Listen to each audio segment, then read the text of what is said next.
अमेरिकेच्या संसदेनं दिलेल्या मुदतीनुसार म्हणजेच 30 एप्रिलला इराणनं आपला जुना 10 कलमी प्रस्ताव बदलून नवा 14 कलमी प्रस्ताव अमेरिकेसमोर सादर केला.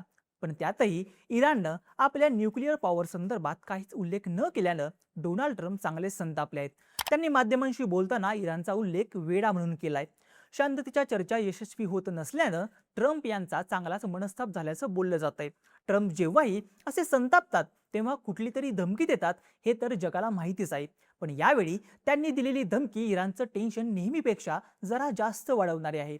येत्या काही दिवसांमध्ये इराणवर हल्ला होणार, पण यावेळच्या हल्ल्यात अमेरिकेने मिसाईलचा हुकमी एक्का डार्क ईगल या हायपरसॉनिक मिसाईलचा वापर होणार असं बोललं जात आहे. पण जमिनीच्या आत असलेलं इराणचं न्यूक्लिअर पॉवर प्लांट उद्ध्वस्त करण्यासाठीच तयार केल्याचं बोललं जात असलेल्या या मिसाईलचा नेमका विषय आहे काय? या मिसाईलच्या हल्ल्यात इराणचं न्यूक्लिअर पॉवर प्लांट नष्ट होणार का? आणि सगळ्यात महत्त्वाचं म्हणजे अमेरिका इराणवर परत हल्ला करणार आणि आखातातलं युद्ध पुन्हा सुरू होणार असं का बोललं जातंय? पाहूयात या व्हिडिओमधून. नमस्कार, मी ओंकार आणि तुम्ही पाहताय पोल व्हिडिओ. 8 एप्रिलला अमेरिका इस्रायल इराण युद्धात सीज फायरची घोषणा करण्यात आली. त्यानंतर बऱ्याच वेळा दोन्ही बाजूंनी सीज फायरचं उल्लंघन करण्यात आलं.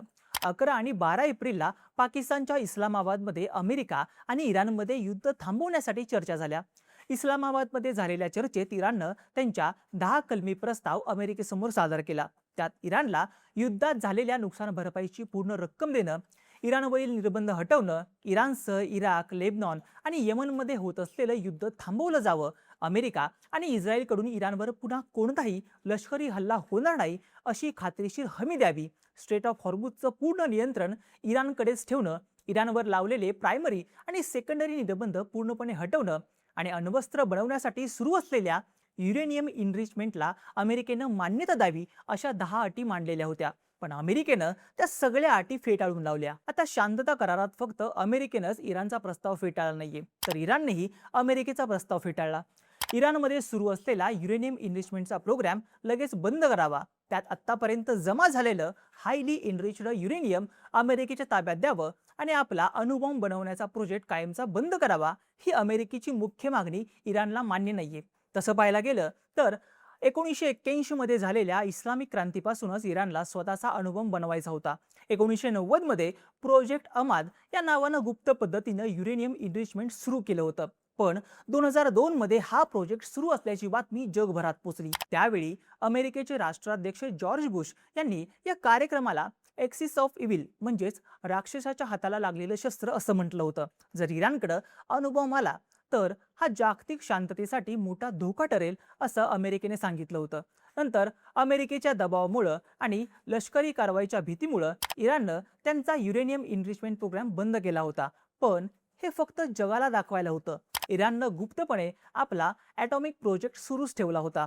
त्याला अमेरिकेनं नेहमीच विरोध केला. पण 28 फेब्रुवारी 2026 पासून अमेरिका, इस्रायल आणि इराण यांच्यात युद्ध सुरू झालं. एकंदरीत काय तर अमेरिकेनं सुरुवातीपासूनच इराणच्या अणुबॉम्ब प्रोजेक्टचा विरोध केलाय. इराण इस्रायल संघर्षात इस्रायल नेहमीच इराणवर भारी पडलेला आहे.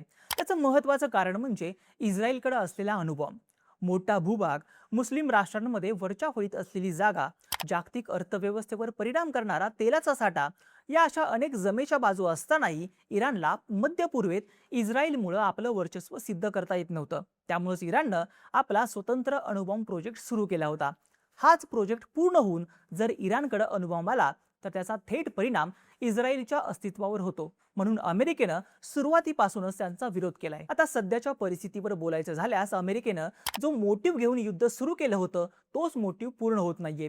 इराणनं सादर केलेला 10 कलमी प्रस्ताव अमेरिकेनं फेटाळल्यानंतर गेल्या 30 एप्रिलला इराणनं पाकिस्तानच्या माध्यमातून एक नवीन 14 कलमी प्रस्ताव अमेरिकेला पाठवला.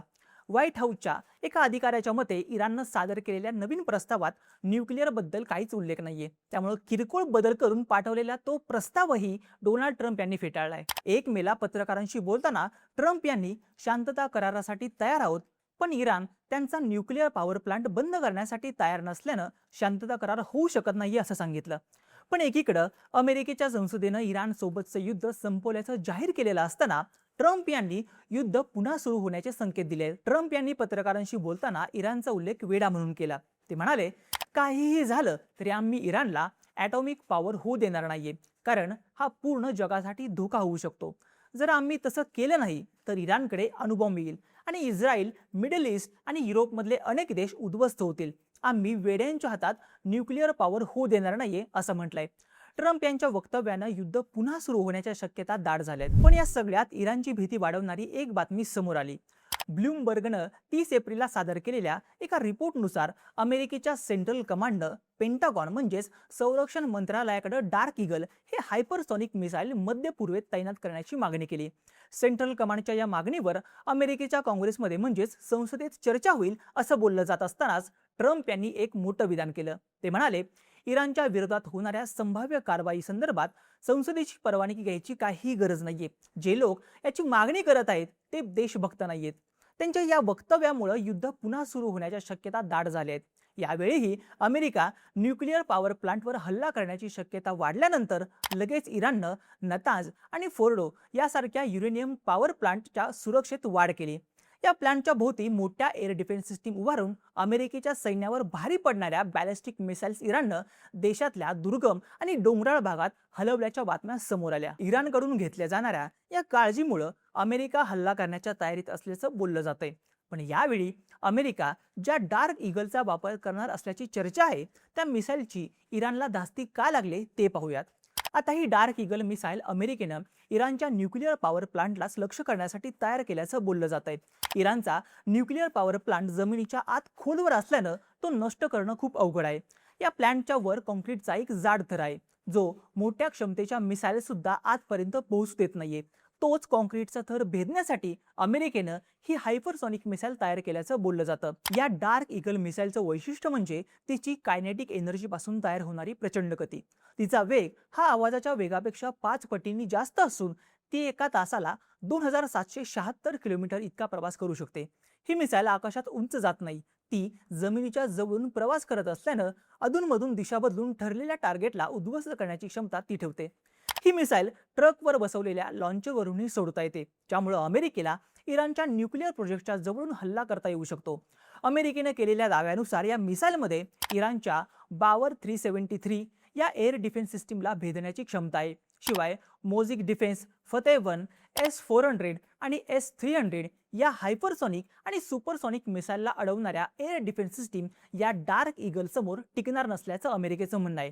त्यामुळं या मिसाईलमुळं आता इराणचं टेन्शन वाढलंय. 8 मार्च पासून थांबलेलं युद्ध पुन्हा सुरू होणार आणि यंदाचं युद्ध आधीपेक्षा भयंकर असणार असं चित्र दिसत असल्याचं बोललं जात आहे. अमेरिकेला कुठल्याही परिस्थितीमध्ये इराणला न्यूक्लिअर पॉवर होण्यापासून थांबवायचं आहे. काही वृत्तसंस्थांच्या अंदाजानुसार अमेरिकेच्या सेंट्रल कमांडची मागणी लवकरच मान्य केली जाण्याची शक्यता व्यक्त केली जात आहे. जर तसं झालं तर अमेरिकेचं सैन्य कतारच्या अल उदेद एअरबेसवर लवकरच ही डार्क ईगल मिसाईल तैनात करू शकतं. अमेरिकेनं जर या मिसाईलचा वापर करून इराणवर हल्ला केला तर त्यांची कित्येक वर्षांची मेहनत वाया जाण्याची शक्यता आहे. त्यामुळे आता अमेरिकेच्या डार्क ईगल या शक्तिशाली मिसाईलपासून आपल्या न्यूक्लिअर पॉवर प्लांटचं संरक्षण करणं हे इराण समोरचं एक मोठं आव्हान मानलं जात आहे.